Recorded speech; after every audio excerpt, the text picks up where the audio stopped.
Добре дојдовте во дебатата. Кога зборуваме за промена на власта денес, нели кога стариот лидер заминува, а новиот презема, некако постои очекување за апсолутна прецизност. Да, имаш јасен датум, подпишување документи, цела церемонија на инаугурација. Точно. Секој мал детал е организиран за да нема никаква збунетост околу тоа, па кој ја има контролата. Но кога ќе навлеземе во светот на раната теологија и конкретно кога ќе ги анализираме библиските текстови кои го опишуваат вознесението, тој правен, прецизен механизам некако целосно се крши. Апсолутно се крши. Транзицијскиот пејзаж е исклучително сложен. И денес дискутираме токму за различни перспективи околу оваа транзиција преку анализирање на коментарите на теологот Маринуел Табут. Таа ги расчленува дела апостолски, псалмите, посланието до ефесјаните и секако Евангелието според Матеј. И централното прашање што се отвора тука е многу јасно. Дали овие текстови представуваат некаква кохерентна, намерна теолошка еволуција кон едно универзално духовно царство? Или пак откриваат длабока нерешена тензија помеѓу земните политички очекувања на следбениците и една радикално нова духовна реалност? Токму тоа. И мојата позиција во оваа дискусија е, дека овие списи мајсторски прикажуваат една намерна еволуција, значи транзиција од концептот за локално божество и земен крал, до еден космички духовен суверен на целото човештво. А јас би рекла дека тие текстови всушност изложуваат остар расет. Наместо таа мазна теолошка транзиција за која зборуваш, ние читаме за длабока човечка конфузија, каде раната црква ретроактивно се обидувала да ги помири своите целосно разбиени политички очекувања со една шокантна нова реалност. Добро, но вака сега. За да разбереме зошто вознесението е толку клучно, мора да сватиме дека тоа не е само крај на една етапа. Тоа е почеток на масивна експанзија. И Табут прави фантастична работа објаснувајќи го ова преку Псалам 47. Мислиш на оној историски премин на Израел? Да, преминот од фазата на така наречена монолатрија. За оние кои можеби не се сретнале со терминот, монолатрија е кога еден народ верува дека нивниот бог е најсилен, но прифаќа дека и другите народи имаат своји богови. Тоа е буквално еден вид на божествена територијална војна. Каде боговите се врзани за конкретни географски граници. Баш така. Дури по траумата на вавилонското робство, кога биле истргнати од својата земја, тие сваќаат дека нивниот бог не е врзан за една територија, туку е крал на целата земја. Вознесението е финалната точка на тој мисловен развој. И затоа јас сум убеден дека дури и разликите во текстовите, како например тоа што Лука дава различни временски рамки во Евангелието и во дела апостолски, не се грешки на збунети луѓе, туку софистицирани теолошки алатки. Авторот ги користи за да ја нацрта оваа транзиција. Чекај, тука морам да те прекинам. Софистицирани теолошки алатки звучи многу елегантно во теорија, ама кога ќе ги прочиташ самите текстови, реалноста на терен мирисе на паника, а не на елеганција. Јас тука не гледам транзиција уредена од некаков божествен комитет. Не се согласуваш дека Лука намерно ги користи временските рамки? Не, и јас гледам кризен менеджмент. Ајде да го земеме токму тој пример. Во своето Евангелие, Лука сугерира дека вознесението се случило практично истиот ден, значи вечерта на самиот Великден. Меѓутоа, во дела апостолски, истиот тој автор одеднаш воведува период од 40 дена на чекање. Да, така е запишано. Зошто истиот човек би ја сменил приказната за најодлучувачкиот настан на своето движење? За мене, ова е очигледен обид да се објасни едно многу болно прашање зошто ветеното земно царство доцни. Тие очекувале политичко царство, а добиле период на чекање. Ама види, Табут јасно објаснува зошто се одбрани токму 40 дена. Ова воопшто не е обид за купување време. Бројот 40 во библискиот контекст е секогаш символ за период на трансформација. Добро, символиката е присутна, не велам не. И повеќе од присутна. Мојсеј на планината Синај, Илија во пустината, самиот Исус, 40 дена во пустината пред да ја започне својата јавна мисија. Тоа е време на инкубација. Значи, на црквата и бил потребен тој период за да ги процесира настаните и да се подготви за добивањето на Светиот Дух. Тоа е педагошка алатка, не е кризен менеджмент. Инкубацијски период. Замислете ја реалноста на тие луѓе тогаш. Замисли да си дел од предизборен штаб денес. Години работиш за еден кандидат, го жртвуваш целиот свој живот, се соочуваш со закани и конечно твојот кандидат победува. Да, јасна ми е аналогијата. И на денот на инаугурацијата тој дава оставка, исчезнува и ви вели: одете во главниот град, затворете се во една соба и чекајте да ви пратам невидлива енергија преку која ќе владеете. Тоа е политички и психолошки шок, не е инкубација, и текстот го потврдува тоа. Како мислиш го потврдува? Дури и по воскресението, во дела апостолски, апостолите го прашуваат: Господи, сега ли ќе му го вратиш царството на Израел? Тоа прашање е несоборлив доказ дека тие не биле во некаква теолошка инкубација. Тие се уште очекувале мечеви, војска и протерување на римјаните. Точно. Тие дефинитивно очекувале политичко ослободување. Но, токму тоа е гениалноста на овие списи. Начинот на кој текстот го зема нивното целосно неразбирање и го претвора во почетна точка за нешто многу поголемо. Прашањето за враќање на царството ја покажува нивната ограничена човечка перспектива. Но сепак покажува дека не биле подготвени. Не биле, но одговорот на вознесението е дека моќта повеќе не функционира на тој начин. И тука морам да не вратам на концептот за моќта во древниот Израел, како што го изложува Табут. За разлика од египетските фараони или римските императори, кои имале апсолутна, речиси божествена власт, израелските кралеви биле ограничени. Тие биле подредени на Божиот закон, да. Морале да ја читаат Тората. Точно. И биле постојано критикувани од пророците. Целта на тој систем била да се покаже дека секоја земја власт е привремена и несовршена. Вознесението го зема тој кралски јазик, нели, страшен, велик цар, и му го припишува исклучиво на Бог. Тоа не е неуспех на политичкиот проект на апостолите. Тоа е негово крајно, универзално исполнување. Наместо да владее само во Ерусалим, тој станува суверен над сите народи. Во ред, универзално исполнување. Звучи прекрасно од денешна перспектива, 2000 години подоцна. Ама да зборуваме за луѓето кои тоа го доживувале тогаш. Сигурно им било тешко, да. Тешко е слаб збор. Кога во посланието до ефесијаните се зборува за таа неспоредлива моќ, која е сместена во небесните сфери, над секоја власт и сила, како тоа се преведува во физичкиот свет? Во реалноста, апостолите биле малцинство, под закана од империја, која буквално можела да ги избрише во секој момент. Транзицијата од видлив лидер кој лекува и прави чуда во концепт на космичка моќ е епистемолошки прекин. Прекин во смисла на нивното разбирање. Да, замисли преку ноќ да ти кажат дека гравитацијата веќе не те влече надолу кон земјата, туку те турка нагоре кон звездите. Целиот нивен систем на разбирање на светот се срушил. Затоа тие стојат парализирани и изјапаат во небото во дела апостолски. Нема тука славење на новиот космички крал. Има само траума од напуштање. Види, јас не би рекол дека е само траума. Парализата е реална, да, но погледни што се случува веднаш потоа. Табут прави една многу важна паралела тука која искрено мислам дека ја игнорираш. Која паралела? Таа ги поврзува двата ангели кај празниот гроб со двата ангели при вознесението. Кај гробот тие прашуваат зошто го барате живиот меѓу мртвите. А при вознесението, мажите во бели облеки ги прашуваат апостолите, галилејци, зошто стоите и гледате кон небото? И двете ситуации бараат од нив да се придвижат. Токму така, во двата случаи пораката е иста. Престанете да се држите за физичкиот објект. Престанете да го барате Бог во формата на која сте навикнати. Небесните гласници ги будат од таа контузија и ги пренасочуваат кон светот. Значи, текстот не ја крие нивната конфузија, но покажува како таа намерно се надминува. Ова е повик за акција, не само бележење на траума. Но акција која е изнудена, и тоа не носи до најрадикалниот дел од коментарите на Табут. Делот за кој сум апсолутно убедена дека ја докажува мојата поента за насилниот расет, револуцијата во Евангелието според Матеј и тринитарната формула. Доказ за намерната теолошка архитектура на овие списи.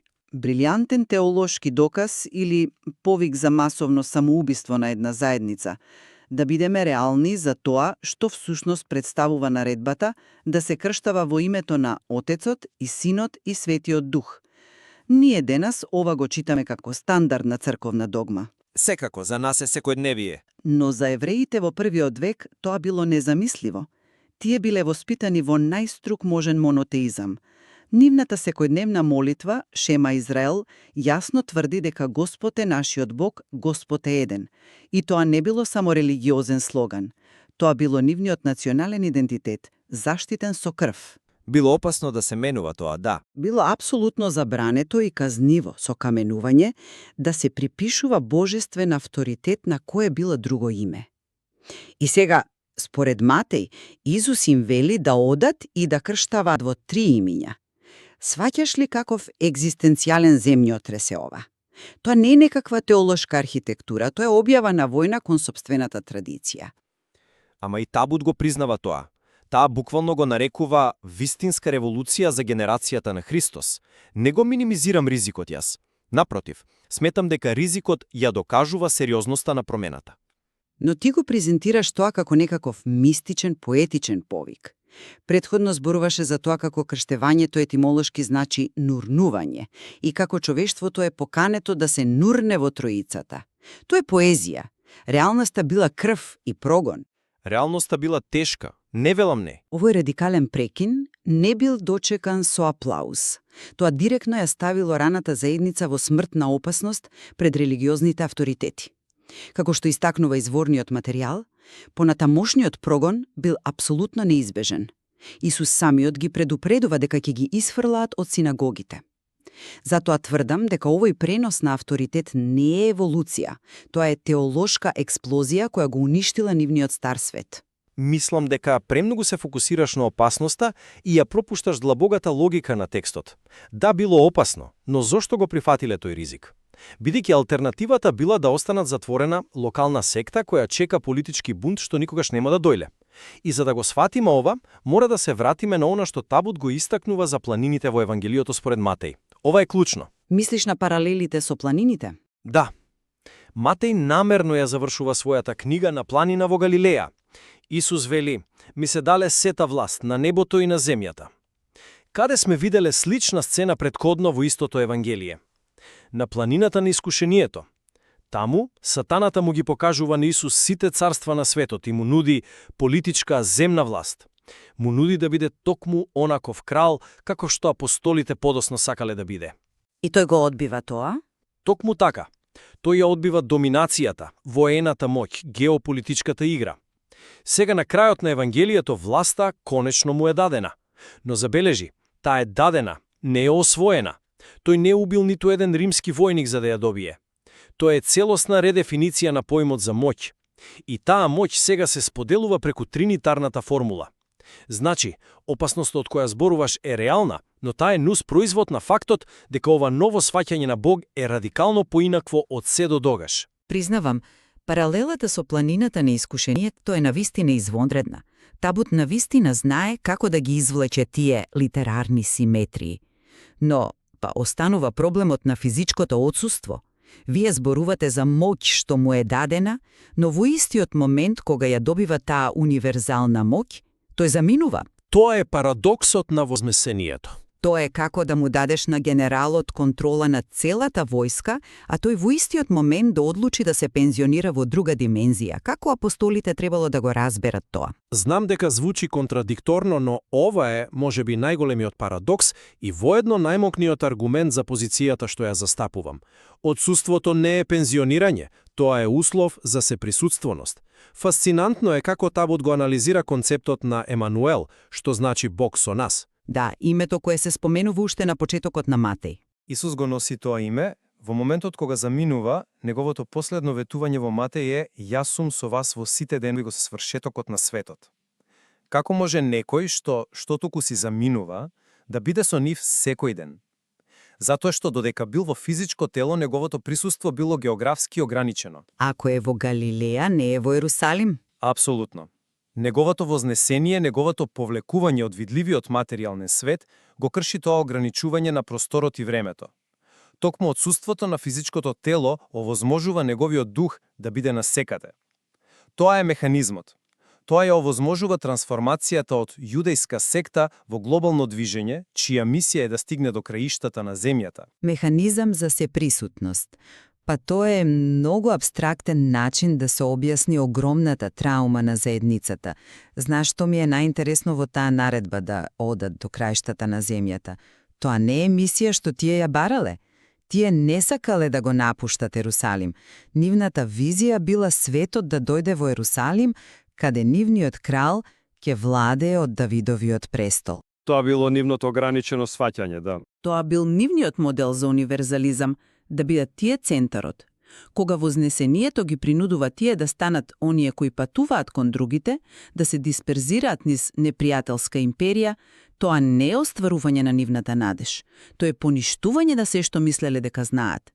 И затоа ја сметам дека овие текстови се феноменални, не затоа што кријат некаков совршен теолошки план, туку затоа што го покажуваат крвавиот мачен процес на промена. Забележи ја искреноста во Матеј 28. Во последните моменти, кога Исус им ја дава таа сеопфатна мисија, авторот пишува: кога го видоа, му се поклонија, но некои се посомневаа. Да, тој детал е навистина вчудовидувачки за таков крај. Вчудовидувачки е. Некои се посомневаа. Ова не е холивудски крај каде сите во дует пеат песна и заминуваат во зајди сонцето да крштаваат народи. Ова се луѓе кои се распаѓаат под тежината на парадоксот. Некои се поклонуваат, некои се прашуваат што воопшто гледаат. Тие морале да го реконструираат целиот свој светоглед, да престанат да очекуваат земен крал, да почнат да се молат на Тројца и да прифатат дека нивниот лидер ќе биде со нив единствено преку дух. И сето тоа додека се гонети низ целиот медитерански свет, затоа велам дека ова не е мазна транзиција. Јас воопшто не ја негирам ниту човечката цена, ниту пукнатините во нивното разбирање.